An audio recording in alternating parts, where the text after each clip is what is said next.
meskipun latar belakang Bahlil ini adalah supir angkot gitu, ya janganlah kemudian sekarang ketika dia menjadi menteri masih menggunakan gaya-gaya supir angkot gitu. Ya setidaknya memberikan jawaban yang lebih lebih baik, lebih standar lah, standar menteri. Masa udah jadi menteri jawabannya masih kayak supir angkot sih.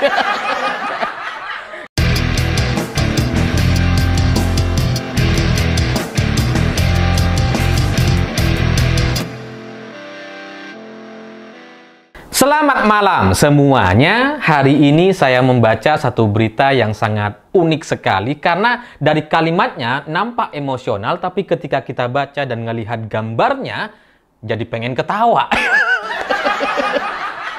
Ya, karena ketika Bahlil dikritik atau diberikan saran agar para pejabat kita itu naik transportasi umum, jawaban Bahlil nampak emosional kayak mau nyemprot wartawan gitu. Saya ini jangan ajari saya naik angkot katanya, atau naik transportasi umum. Saya ini sebagai menteri, Bahlil itu dulu pernah menjadi kondektur 3 tahun. Pernah menjadi supir angkot 2 tahun. Waktu SMA saya sudah jadi supir angkot. Waktu kuliah saya juga sudah bawa angkot. Nampak emosional. Tapi ketika kita baca beritanya dan melihat fotonya Bahlil, jadi pengen ketawa.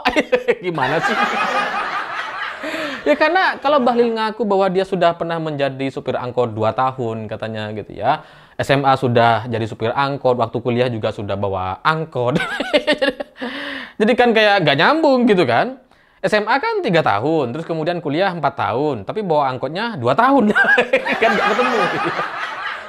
Bahkan Bahlil ini nampak serius sekali, kayak jumawa sekali gitu ya. Nanti kalau ada pelatihan bagi para pejabat untuk naik transportasi umum atau angkutan umum, itu gak usah orang lain, biar Bahlil yang kemudian menjadi pelatihnya. Nampak arogan gitu ya, nampak sangat pandai sekali soal urusan transportasi umum atau angkot. Ya padahal sebenarnya kritik atau saran yang disampaikan oleh Masyarakat Transportasi Indonesia atau MTI sebenarnya bukan meminta agar Bahlil ini naik angkot setiap hari, enggak gitu. Mereka hanya mengkritik soal penggunaan patwal, karena penggunaan patwal ini sudah cukup meresahkan, apalagi kemarin gitu ada kasus seperti misalkan dokumen Raffi Ahmad yang harus dikawal oleh patwal gitu kan.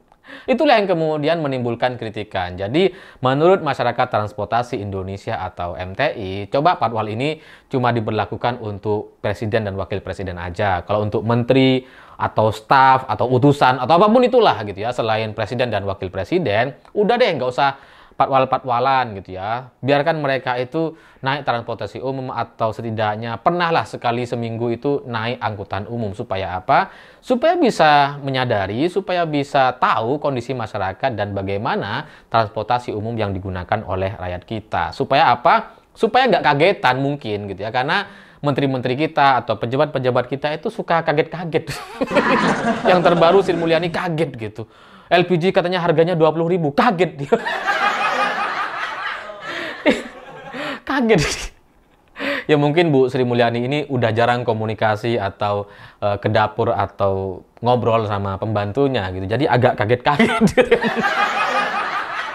Dan sebenarnya saran yang disampaikan oleh MTI ini ya bagus-bagus saja gitu ya, supaya pejabat kita itu tidak terlalu jauh, supaya tidak kaget-kagetan, supaya tahu, supaya juga bisa menikmati transportasi umum yang ada di Jakarta seperti apa. Karena memang sudah bagus gitu. Dan sarannya sebenarnya bukan tiap hari harus naik angkutan umum, enggak gitu. Sesekali saja, seminggu sekali, supaya kemudian para pejabat kita itu mengerti, tahu situasi apa yang dialami oleh masyarakat di Jakarta seperti apa ketika menggunakan transportasi umum. Itu aja sebenarnya. Sarannya tuh ya simpel, sederhana. Nggak ada yang kemudian minta agar para menteri nggak boleh naik mobil pribadi atau menggunakan mobil yang mewah atau apapun itu, nggak ada gitu. Cuma usulan agar sesekali lah para pejabat kita itu naik transportasi umum. Jadi jawaban dari Bahlil untuk bilang jangan ngajarin saya untuk naik angkutan umum atau transportasi umum, ya nggak ada yang mau ngajarin Bahlil. Siapa yang mau ngajarin? Dan Bahlil nggak usah emosi gitu, nggak usah sok-sokan dan kemudian merasa paling ahli dan tahu soal transportasi umum karena dulu pernah menjadi supir angkot atau kondektur. Gak usah gitu. Kita percaya kok gitu ya. Bahlil pernah menjadi supir angkot, pernah menjadi kondektur. Kita percaya Bahkan kalau sekarang Bahlil tiba-tiba jadi kondektur atau supir angkot, kita juga percaya. Kita percaya gitu. Itu Bahlil. Gak usah emosi, sabar gitu kan. Lawang Bahlil jadi menteri aja masih kayak supir angkot. Main serobot kanan kiri kan. Itu kan gayanya supir angkot gitu. Tiba-tiba jadi ketum Golkar. Itu supir angkot banget gitu. DNA supir angkot lah gitu. Dan ketika memberikan jawaban yang agak agak emosional, agak arogan gitu ya. Jangan ajari saya untuk naik angkutan umum. Itu kan jadi sebenarnya jadi nggak nyambung gitu. Lagi-lagi mirip supir angkot. Supir angkot tuh kalau diajak bicara kadang nggak nyambung. Yang dikritik apa, jawabannya apa gitu kan. Ya cuman kan bagaimanapun, meskipun latar belakang Bahlil ini adalah supir angkot gitu, ya janganlah kemudian sekarang ketika dia menjadi menteri masih menggunakan gaya-gaya supir angkot gitu. Ya setidaknya memberikan jawaban yang lebih lebih baik, lebih standar lah, standar menteri. Masa udah jadi menteri jawabannya masih kayak supir angkot sih. Jangan terlalu menjiwai. Kita percaya kok Bahlil itu dulu pernah jadi supir angkot. Kita percaya banget. Lalu sekarang juga masih kayak supir angkot. Jadi seharusnya Bahlil itu bisa memberikan jawaban yang lebih baik sesuai dengan standar seorang menteri. Misalkan memberikan penjelasan kenapa kemudian ada pengawalan atau patwal gitu ya. Ya jelaskan saja gitu.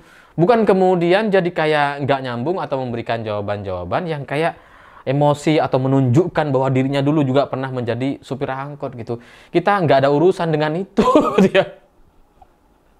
Seharusnya jawaban Bahlil itu lebih kepada kondisi dan situasi yang ada di Jakarta seperti apa. Dalam bayangan saya gitu ya, kalau saya jadi Bahlil, maka saya akan menjelaskan bahwa memang tidak mungkin kalau di Jakarta itu tanpa patwal. Kalau kita punya banyak agenda atau setidaknya 5 pertemuan dalam sehari, itu udah gak mungkin gak pakai patwal.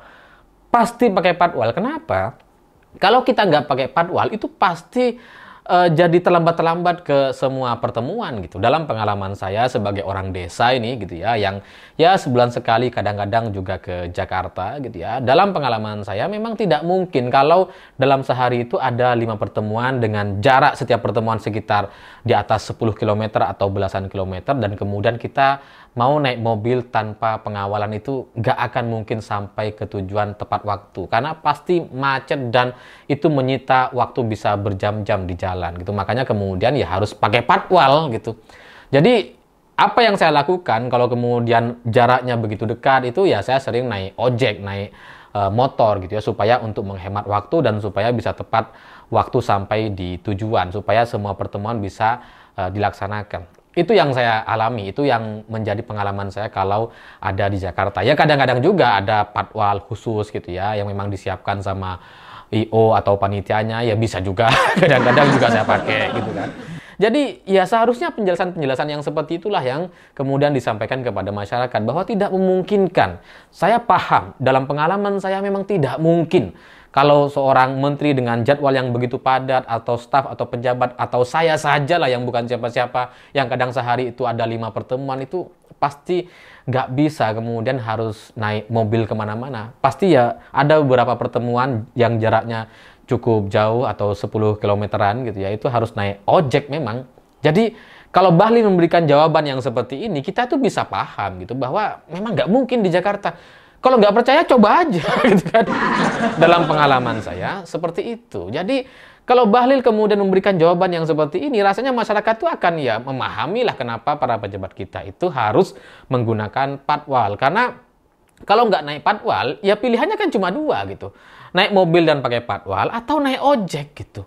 Pilihannya cuma itu. Kalau saya berada di Jakarta dengan 5 pertemuan dan kemudian jarak setiap pertemuan sekitar 10 km dan kemudian dalam sehari saya harus naik motor sekitar 40 atau 50 km, ya saya baik-baik saja gitu. Balik ke hotel masih bisa tidur, nyenyak, besoknya bangun fresh, oke gitu. Tapi kalau menteri kita seperti Bahlil misalkan disuruh naik ojek, ya kan kita kasihan, takut sakit pinggang. Ini malah nanti tambah ke dokter lagi, tambah apa urat kejepit, apalah gitu. Malah tambah mahal. Jadi ya kita bisa memahami kenapa kemudian para pejabat kita itu naik mobil dan kemudian dikawal gitu, karena memang tidak memungkinkan untuk jalan yang ada di Jakarta. Kalau untuk naik transportasi umum juga nampaknya akan lebih rumit dibandingkan mereka menaiki mobil pribadi gitu. Jadi ya penjelasan-penjelasan yang seperti ini sebenarnya yang ditunggu oleh masyarakat. Kalau mau sedikit pencitraan ya Bahlil bisalah sekali-sekali naik ojek gitu kan, ya kalau jaraknya 5 km mungkin Bahlil masih kuat lah gitu. Atau kalau mau naik transportasi umum apa ya? Ojek tuh bukan transportasi umum gitu kan. Jadi memang tidak memungkinkan. Kalau pejabat kita itu harus naik transportasi umum, itu jadi lebih ribet gitu. Jadi lebih rame, jadi lebih menimbulkan kerumunan gitu kan. Dan kemudian nanti jadwalnya itu kan nggak tentu kalau naik transportasi umum. Nggak bisa kita atur suka-suka kita. Dan kadang-kadang yang namanya pejabat itu ketika berada di tengah jalan, kadang ganti tempat, kadang ganti lokasi atau pindah acara. Kadang-kadang ya seperti itu. Saya juga pernah mengalami itu. Jadi ya, kalau jawabannya lebih logis, lebih rasional, tidak kayak menunjukkan bahwa dirinya itu begitu pengalaman dan nggak usah ngajarin saya. Ya mungkin kita bisa menerima lah gitu ya, bisa lebih memaklumi kenapa pejabat kita menggunakan patwal. Tapi sayangnya momen yang baik seperti ini itu kemudian tidak digunakan untuk menjelaskan terkait situasi yang ada di Jakarta. Sehingga jawaban-jawaban Bahlil itu jadi kayak ya sok-sokan aja gitu. Padahal kalau mau sedikit saja dia menerima masukan atau evaluasi, seminggu sekali dia naik transportasi umum itu rasanya bukan hal yang luar biasa lah gitu ya. Naik MRT atau KRL atau apapun lah gitu. Jadi ya bisa saja kemudian dilakukan oleh Bahlil. Tapi ya mungkin karena dia merasa sudah hebat, luar biasa, menteri gitu. Supir angkot jadi menteri gitu kan. Jadi kayak wah hebat sendiri gitu. Jadinya sampai tidak bisa mendengar masukan dari masyarakat atau bahkan dari pengamat. Jadi ya kalau pejabat-pejabat kita seperti ini ya omong kosong kita bisa menjadi negara maju. Karena bahkan untuk mendengarkan saja mereka tidak mampu gitu ya. Jawaban Bahlil yang ngawur dan gak nyambung itu karena dia tidak bisa mendengar, tidak bisa membaca kritik atau saran yang disampaikan oleh pengamat transportasi ini. Kalau dia bisa baca, kalau dia bisa mengerti apa yang disampaikan, dia nggak akan memberikan jawaban seperti ini. Tapi ya itulah pejabat-pejabat kita. Kayaknya memang cuma mau menang sendiri, mau sok-sokan sendiri. Gitu. Ya, saya pikir itu. Terima kasih sudah menonton. Begitulah kura-kura.